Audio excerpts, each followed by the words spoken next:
Welcome. You have entered the home of the ECU Pirates. Pirate Nation, stand up and put your hooks in the sky. Let's make this competition feel what it's like to be surrounded. Y'all with me? Come on. Yeah. Let's get it started. Get your hands at your pocket. Turn up the volume. We're the bomb and you're the target. It's on. Mind blowing with the whatnots. Doing everything but stop. Trust dog, y'all ain't ready for this. High powered. ECU's on fire. Scorched till the competition's begging for rain. Welcome into the Sports Objective as we have one of our favorite people on, right, Bubba? No doubt about it, Dave. I love talking pirate hoops with this guy. Welcome back into the program, Seymour. How are you? Bubba, great. It's good to hear from you guys. You do a great job, and I always enjoy being with you, Dave. We're all passionate basketball people, and, of course, we're talking pirates, so it's really a lot of fun. We've come a long way having with Cy with our graphics now since the time you came on with me 3 years ago. Unbelievable how much you've gotten. You're just getting progressively better at what you do. Your graphics are great, and it shows how good a job you guys are doing. And congratulations to y'all. It's really good. Thank you. That goes to Bubba. He's the graphics dude. So, but always that ties in nicely to what we're talking about is the hard work on the off season. When you have the situation with, I was told we were talking to, by the way, shameless plug, but we have Dustin Kearns from App State as we have our, once again, one of the things that Bubba and I love and pride ourselves on is the NCD1 basketball preview. And thank you, Bubba's putting that on the screen for people that are watching it. But we'll have all 18 teams represented. Hard to believe 18 schools in North Carolina in Division I, but that tells you how big of a basketball state we have. And Dustin Kearns is the first coach we have from App State. And Coach Seymour, I tell you what, he's done a nice job up there making the tournament. Obviously, we'll talk Pirates, but we've got a lot of great basketball in the state of North Carolina, don't we, Si? No doubt about it. Dustin Kearns, you send up a signal when you tell me him. I think he's one of the great young up-and-coming coaches. He does a tremendous job. He's got a good background. He's studied under good people. And I really, and I'm not just saying it, Bubba, you guy, Dave, that's a good guy to have on. He is a tremendous coach. And you said something else. The state of North Carolina with 18 Division I schools, when you look up, we struggle in this state to even get to where we need to be. It's such a good state. When you look at all of them, it's tremendous. And kudos to you guys for getting those people on the air about North Carolina basketball. It's a really special place. No doubt about it. Speaking of a special place, Greenville, the Pirates, a team that you love very much, that you're very passionate about. We talked about our coach that we love so much, and Joe Dooley. Coach has been, I mean, that guy, I wonder, does he ever sleep? Does he ever take vacation? No. I talked to him Saturday a week ago or 2 weeks ago. I mean, he's recruiting. He was in Florida. He never stops. He never stops working. He's working hard all the time right now. I mean, when he got back, they just scrimmaged down at Nag's Head. They go down every year and they scrimmage, they play, they get together as a team. And when he got back, he was on the road. He's on the road recruiting. No one have I seen with more energy and more knowledge. And I'm telling you, anybody, more knowledge about the players that are out there, the players that are available, and their history.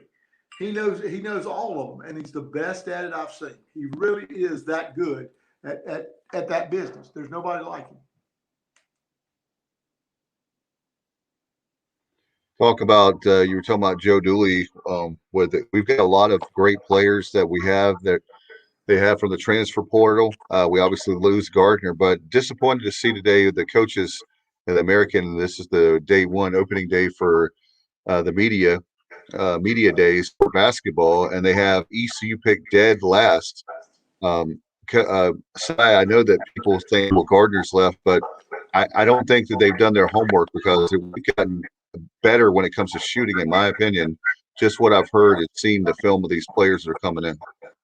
Yeah, first of all, it's very difficult for anyone now to really say who's who and what's what.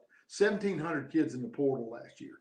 I mean, it is just so hard to say where will this team finish and where will someone else finish. I was saying off the air before we started, Memphis had the top recruiting class 2 of the last 3 years. They've had that. And they're not picked in one of the regional groups or one of the national magazines that I look at. They're not picked even in the also rans. And they pick up 2 top 5 picks. And I'm telling you, you got Larry Brown in the house. You've got Rasheed Wallace and, of course, Hardaway. There is no way that team's not going to cause somebody trouble. I also look at them at the end of the year last year, and this is where I go back to the American. We finished with 1 in the Final Four. Wichita State was in the tournament. Memphis did not make the tournament, which I thought was a travesty. And they end up winning the NIT by 20 points. That team should have been in. I mean, and so we didn't get – I didn't think we got fair judgment on our league last year. But having said that, that's why I say there's not a lot of credibility this year on where you're supposed to finish. I just don't see – I don't see how Joe can pick up 3 guys that would probably be starting on their Power 5 teams. South Carolina, Boston College, he may be the best. And I'm telling you, Jackson is that good. Those 3, I don't see how I don't think if we can mesh or ECU can mesh that they will finish that low. I just don't see it. They're going to cause a lot of trouble in this league.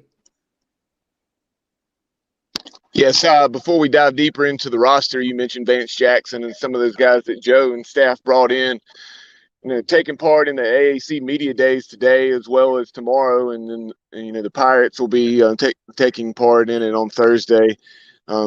And shameless plug here, you can go to our YouTube channel to see all those interviews, players and coaches, men and women in their entirety.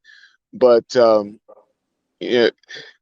when they put that poll up on the screen and I saw us dead last by a wide margin with 14 total points, I just kind of laughed thinking that, hey, they're thinking that, well, they haven't been very good. They lost their best player.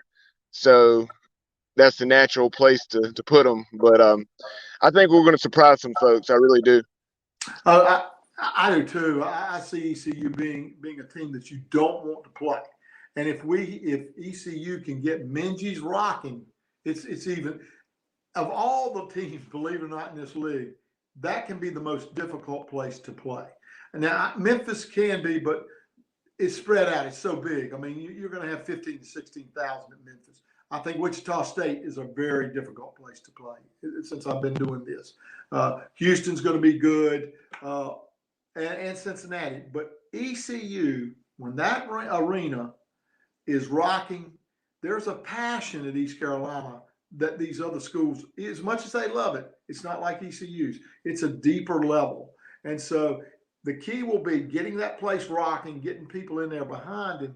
But as you said it, the players he's picked up, I just don't see that. I don't see. Think about it, guys. Last year he was undefeated in the preseason. Okay. And I mean, he's beaten Charlotte, Wilmington, everybody. Then I'm telling you, COVID crushed him.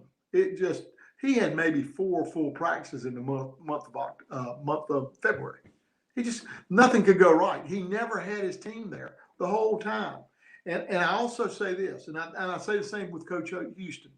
The coaches that were just beginning to build their program suffer the most. Joe's been there 3 years. Houston had been 2. It is much more difficult with teams that don't have their game in place to where they want it as compared to teams that have been there 6, 7, coaches that have been there a long time. It's just much more difficult. And so you throw that on top of you're trying to get organized. And then with COVID, that hit another blow, and it was very, very difficult. No doubt about it. In fact, when the people say, well, you can't make excuses, everybody has to deal with COVID, but that would mean that everybody's on the same playing field. Everybody has the money of like an Alabama. Alabama's going to be hurt, but they're not going to be hurt like you make that great point, a Mike Houston or Joe Dooley, who they're trying to climb the ladder. The Alabamas of the world are at the top of the ladder. Right. To say for basketball, Kelvin Sampson at Houston, he goes to the Final Four, but he has speaking of the American, a tremendous program down there. As we know, a North Carolina native of Lumberton. but a guy that has really done an awesome job. That program, as you know, I know Bubba and Kyle are too young, but they were barely born when Five Slamma Jam was going on. I know this team the 30 for 30, but they had that program rocking back in the day, and it's good to see. I know they're going to go to Big 12, but it's good to see that program back up where it belongs as far as a college basketball fan is concerned. Yeah, unfortunately, I'm gonna tell my age. I remember Elvin Hayes in the big game against Okay. Lou I don't. Yeah, I Alcindor don't. at UCLA.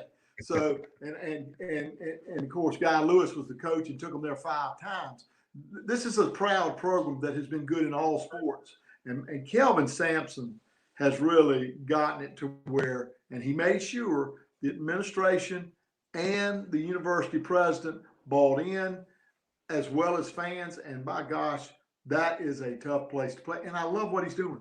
It's so great when he comes to Greenville against East Carolina, and the people from Lumberton get there and they get to the games to support their young guy, their coach, they knew him as a kid, their friend, and he does a great. I just really enjoy what they do, and he's fearless, and they are tenacious. And to beat them last year was a heck of a win.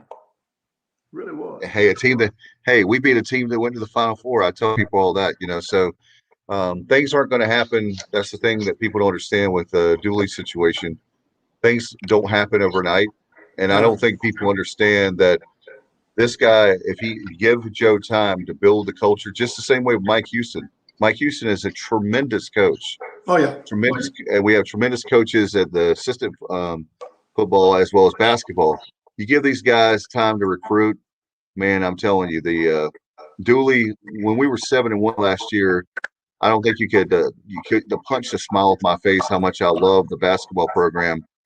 And then all of a sudden it went like, yeah. It wasn't like we played cupcakes either side. No, well, you remember he beats Tulane at home. The problem is he couldn't go down there and coach. He had COVID. So you lost your head coach in a game that you could win on the road, and it just went downhill. That's the whole problem with it. It was just a very, very difficult situation for everybody.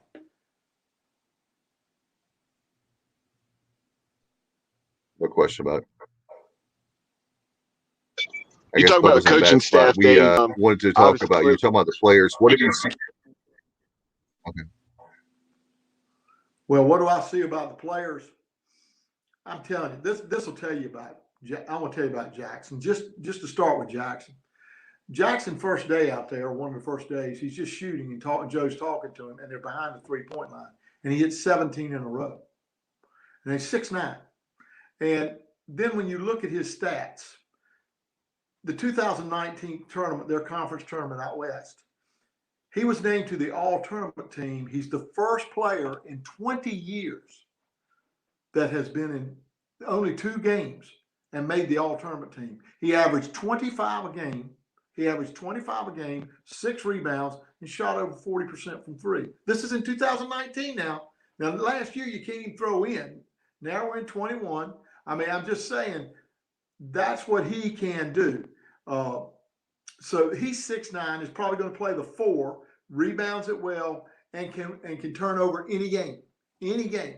He was a 4-star recruit. He's one of the top recruits. UConn, when they were at the top of their game, Ollie had just won a national championship. He out-recruited Southern Cal and Arizona to get this 4-star recruit. We now have him. And he shot over 400 threes in his career. He can shoot it up. He can light it up. He can rebound. And he's 6'9". And he's a 4-man that's going to spread the floor. That's what he brings to the table. That's an unusual guy. And if he's right, he's really very difficult to stop. Now, let's go to Winston Tabbs. Winston Tabbs averaged 13 points a game in the Atlantic Coast Conference. Now, that just, as Joe says, that will tell you what kind of player this young man is. He's still young. And I was fortunate enough to go watch him work out over there, and he was on a bike riding, the stationary bike. And I go over to him and I say, I look forward to seeing you. And he looked at me with the greatest face ever. And his eyes looked great at me, and he said, I can't wait to get started. He said, I'm really looking forward to playing for Coach Dooley. And you could tell, I'll tell you what happened. I took 3 other people. I went and got them out on the other end of the gym and said, you need to meet this young man. Because his demeanor and his poise was on a different level than anybody. And we've had great players, but this kid here, he could be really special. 13 points a game in the Atlantic Coast Conference. He got 24 in a non-conference game against Minnesota. I mean, he's that kind of guy. So now you got that guy. And then just look at Frank. I mean, I'm just saying, Frank is and see, here's the other thing, Dave and Bubba. This is what I saw. These are not kids that aren't developed. They're already strong. They're older. They're not junior college transfers. They're not freshmen. These three guys have major college bodies. And Frank, when he came in, I'm thinking he's going to be spindly, mover, 6'5", 6'8", no. He can cover the paint, and he can shoot. He can shoot. And he was going to be the starting center at South Carolina. He was going to be the starting center. So you have three guys that were starting at major programs coming in. Now, that's just those three guys. I love the freshmen. I love Reyes is going to be really, really good. The guard who's going to be good. The kid from the young guard, he's going to be really good. I can't think of it. Small, Javon Small. He's going to be. Joe loves him. He thinks he could break in there. Now I'm just naming the kids that are coming in, and then the kid from South Carolina is going to be special. He can go. And then you've got a 6'8" kid, Mosher, that can shoot the three. A kid that's got great range. Then you've got another 6'8", 6'9" kid that we just picked up from Roseville High School. That these are good, solid players. That's just some of them. And then we know what we've got back. We'll talk about them. You tell me who you want to talk about, and I'll do it. So we're looking forward to all of it. So, talking about Zoe Frank coming from South Carolina, it may have actually been from you, but from some very reliable source, they're talking about how Frank Martin in South Carolina were really anticipating him coming back, like you were saying, as far as him being the starting center. And he was a piece they really hated to lose. No doubt about it. And here's the thing about him: he got caught up in the portal stuff. He said, when someone asked him, a guy I know asked him, says, "What made you get yourself in the portal?" He said, "Everybody else was leaving, so I thought I'd leave too." I mean, even though he was going to start at South Carolina, he got caught up in the portal business. And transferred out. And listen, that was a hard recruit. Joe Dooley got him. I'm gonna tell you, he was headed to UCF, and he came here and fell in love with it. Left his baggage. Said, I'm gonna sign here. That's really what happened with him. I mean, he's a big time recruit. I mean, but they all are. These are different level players, and I just think when you really look at it. All of his class, and the kid I was talking about from South Carolina, R.J. Felton, he's going to be a player. I love Felton. He is everything that, as a junior college coach, I loved. He was 6'3", 6'2", 6'3", and not scared of anyone. He will not back down. If you tell him to guard somebody, he's going to guard him. He's going to come over from the weak side and block shots. He's just a really special player. That's just the freshman. And I can tell you, I've never seen Joe this excited, Coach Dooley. He's excited about the entire team. He feels really good about this ball club. Yeah, you mentioned R.J. Felton. You mentioned R.J. Felton's very quickly, Dave. Some videos that ECU's official basketball Instagram account has put out there of R.J.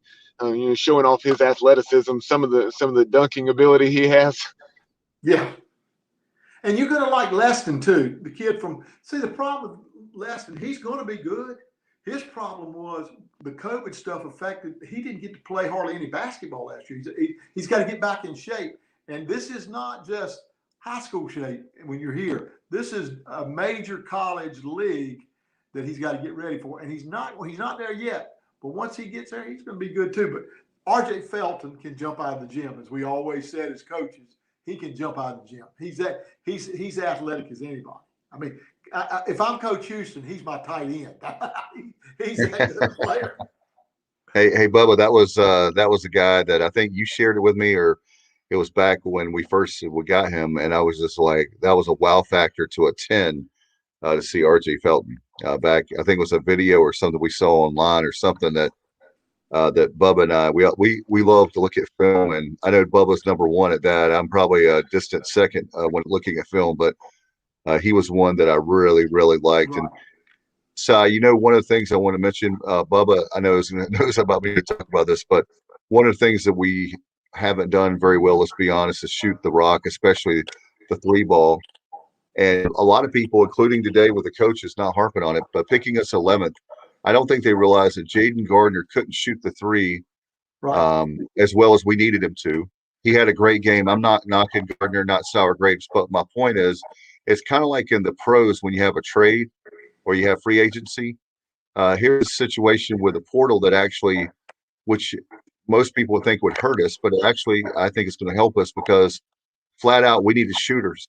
No disrespect to Jaden Gardner, but just because Gardner's gone, my point is, doesn't mean that we're going to have a bad season. Oh no, listen, and let's talk about Jaden. Congratulations. That's what he wanted to do. He had a tremendous career at East Carolina. My only regret is that he didn't finish it out because his jersey would have been hanging in the rafters. And Oh, that's yeah. something that you could never take away from that young man. Hard worker, and everywhere he's gone, from Heritage High to where he's always done better than people thought he would do. ECU recruiting, and he stepped up and played great. They go to state championship. All goes back to Jaden. So I hope he has a great career at Virginia. I hope that style of play suits him.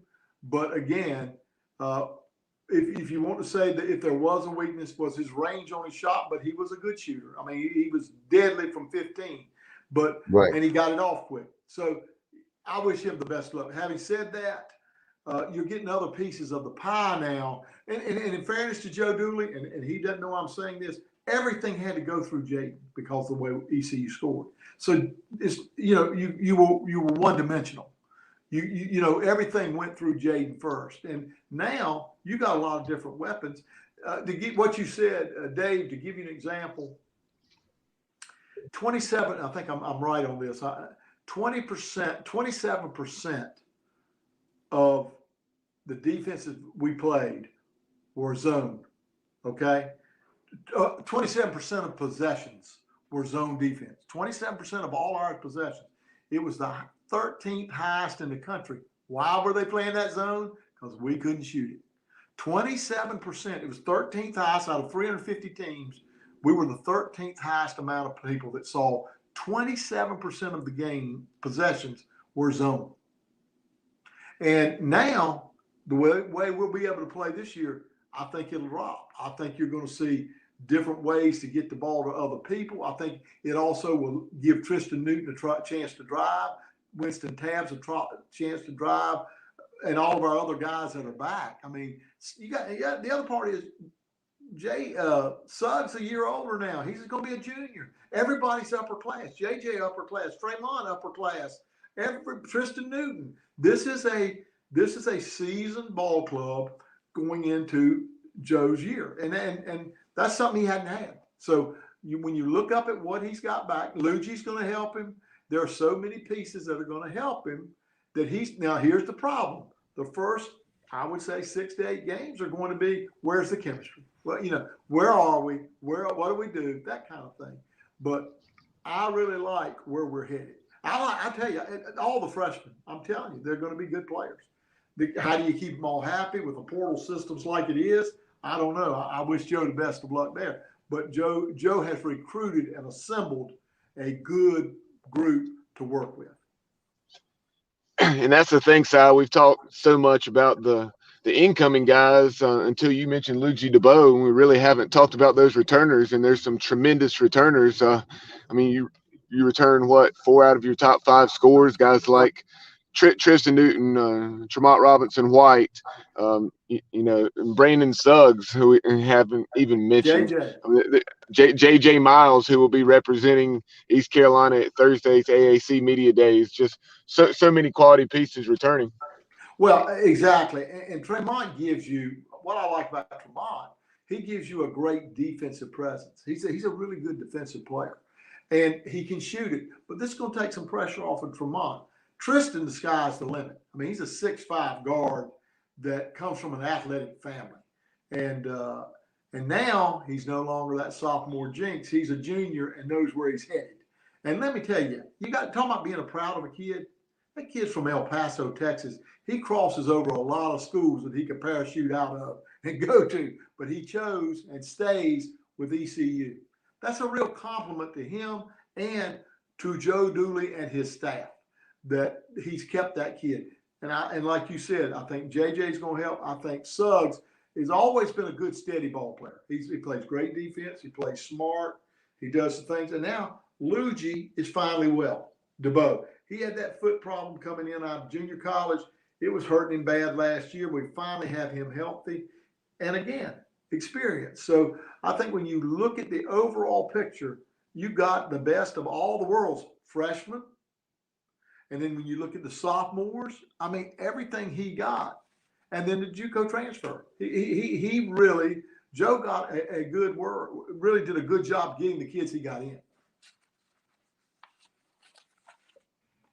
He didn't. He'll tell you one thing. With the schedule, one of the things that pops up, speaking of schedule size, how about the tournament there in the Myrtle Beach area? That's going to be a great in November, taking on Oklahoma. Go big or go home, right?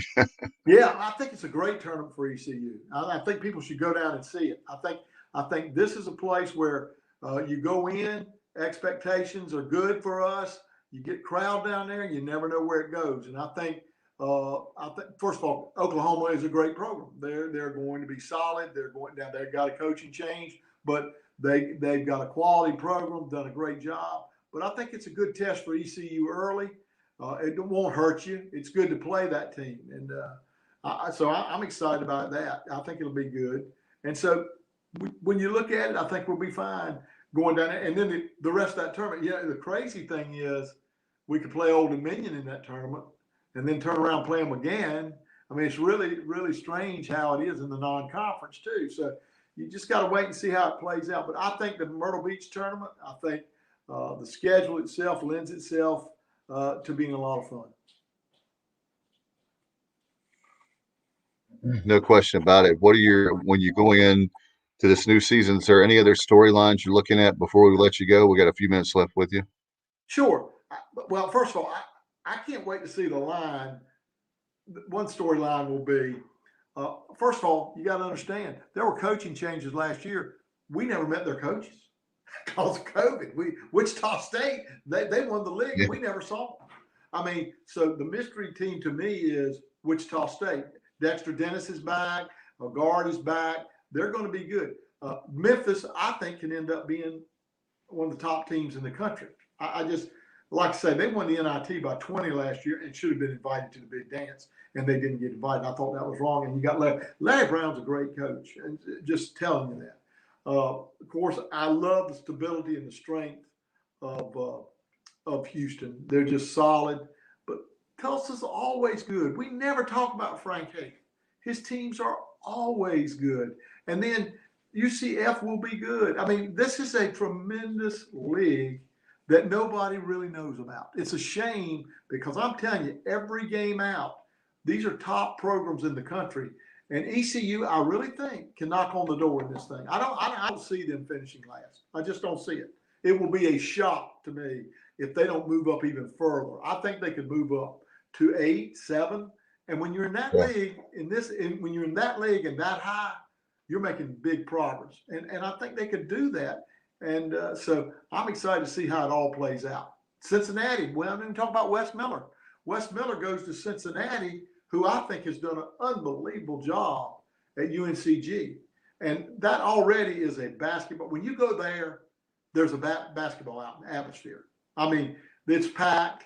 There's Oscar Robertson sitting across from you, and the place is packed, and they're passionate about those Bearcats. They've won 2 national championships, and they don't let you forget it. And Wes Miller walking into it's going to bring a different style of play there, but he'll be good.